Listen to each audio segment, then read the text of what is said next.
হাসিনা প্রতি বিপ্লবের কৌশল নিচ্ছেন, এশিয়ান টাইমস। এরপরে দেখবেন সিদ্ধিরগঞ্জ শামীম ওসমান সহ ১০০ জনের নামে হত্যা মামলা।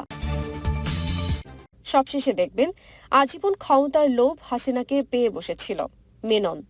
এখন বিস্তারিত।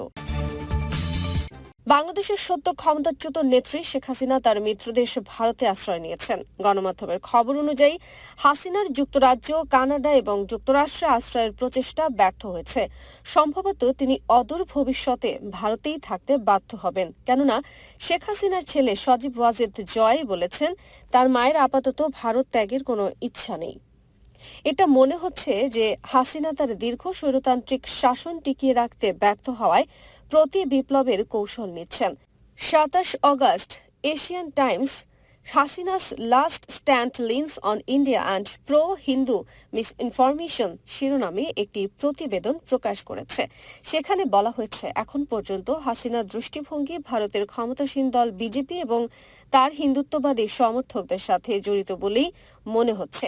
তিনি যদি পুনরায় ক্ষমতা দখল করতে পারেন তাহলে বাংলাদেশে ভারতের জন্য সম্ভাব্য বৃহত্তর রাজনৈতিক প্রভাব বিস্তার সহজ হয়ে দাঁড়াবে।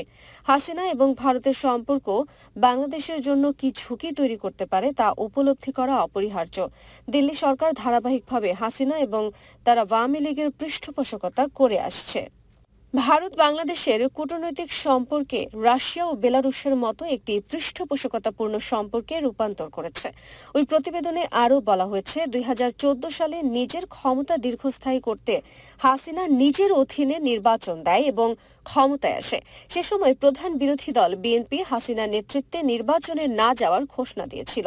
হাসিনার নেতৃত্বাধীন নির্বাচনের স্বচ্ছতা নিয়ে চরম বিতর্ক থাকলেও ভারতের তখনকার পররাষ্ট্র সচিব সুজাতা সিং বিএনপি এর নেতাদের সাথে সাক্ষাৎ করেন এবং তাদের নির্বাচনে অংশগ্রহণে উদ্বুদ্ধ করার চেষ্টা করেছিলেন।